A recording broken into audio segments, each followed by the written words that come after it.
देखिए, भानुमति का कुनबा जोड़ने का एक अनहोली अटेम्प्ट था, अनहोली अलायंस के लिए,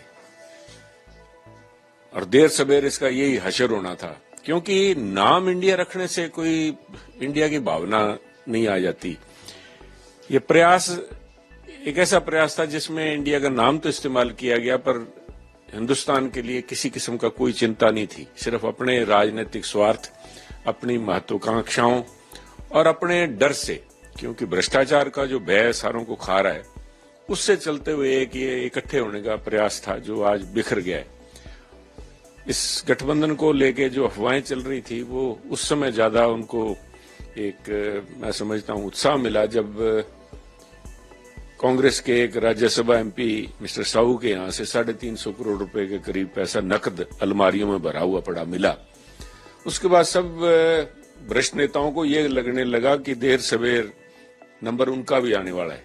तो उस अपने डर को लिए, अपनी जान बचाने के लिए ये एक प्रयास था जो आज प्रयास विफल हुआ है, क्योंकि इसकी ना तो नीयत थी इनकी, ना इनकी नीति साफ थी।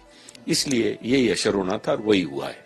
पंजाब में भी चीफ मिनिस्टर ने कहा है कि वो 13 की 13 सीटें लड़ेंगे, जीतेंगे। मतलब पंजाब में भी कोई अलायंस, कोई सीटें नहीं चल रहा है, अलग अलग लड़ने की लगभग जो है ऐलान। देखिए, पंजाब में कहते हैं दिखता कुछ और है, होता कुछ और है। हाथी के दांत खाने के और दिखाने के और। ये लोग, चाहे गठबंधन फॉर्मल नहीं हुआ, परंतु कांग्रेस पार्टी ने, जो कि यहाँ पे पंजाब के अंदर मुख्य विपक्षी दल का जिम्मेवारी लोगों ने उनको दी है, वो काफी समय से घुटने टेके बैठी है। और भगवंत मान को इस बात की दाद देनी पड़ेगी, उन्होंने कांग्रेस पंजाब की दुखती हुई रग पकड़ रखी है, क्योंकि उनके सारे भ्रष्ट कारनामे जो इन्होंने जिस तरह से पंजाब को लूटा, जो आज लीडर बने बैठे हैं पंजाब कांग्रेस के, उन सब की गर्दन भगवंत मान जी के हाथ में, और बहुत समय से उन्होंने घुटने टेक रखे हैं। अब आज बयान आने के बाद में भगवंत मान जी की बात का कि वो अलग से चुनाव लड़ रहे हैं और लोगों को धोखा देने के लिए बयान नहीं दे रहे, वो तब पता लगेगा जब भगवंत मान जी अपने बात पे ऊपर पूरे उतरते हैं। उन्होंने कहा था कि मैं ये जो भ्रष्ट नेता हैं, विपक्ष के जो नेता बने बैठे हैं, इनको पकड़ के जेलों के अंदर करूंगा। अब देखना है कि आज जब ये आडंबर टूट गया है, एक झांकी बनाई थी इन्होंने गठबंधन की, वो खत्म हो चुकी है, तो कब इन भ्रष्ट नेताओं को पकड़ के अंदर करते हैं या सिर्फ लोगों को वोट लेने तक के लिए गुमराह कर रहे हैं। 22 जनवरी को जो प्राण प्रतिष्ठा समारोह था, उसमें काफी सवाल उठा कि पंजाब सरकार ने छुट्टी नहीं डिक्लेयर की, बाकी स्टेट्स ने लगभग कर दी थी। तो इस डिसीजन को लोग समझते, देखिए सबसे पहली बात तो जी, आस्था किसी भी सरकार की छुट्टी की मोहताज नहीं है। ना तो भगवान राम में विश्वास रखने वालों को सरकार के किसी अध्यादेश, ऑर्डिनेंस या हुक्म से आप बांध सकते हैं, ना ही किसी भी अपने इष्ट देवता में जिसका विश्वास है उसको किसी सरकारी मोहर की जरूरत नहीं है।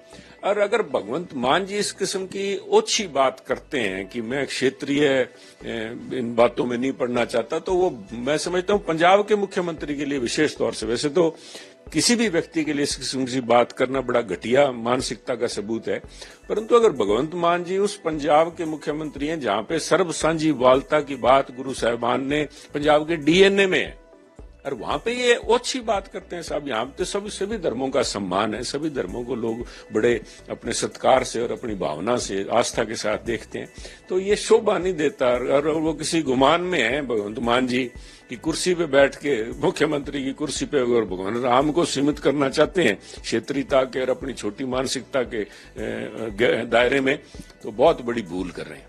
अमर उजाला अब आपके टीवी पर भी।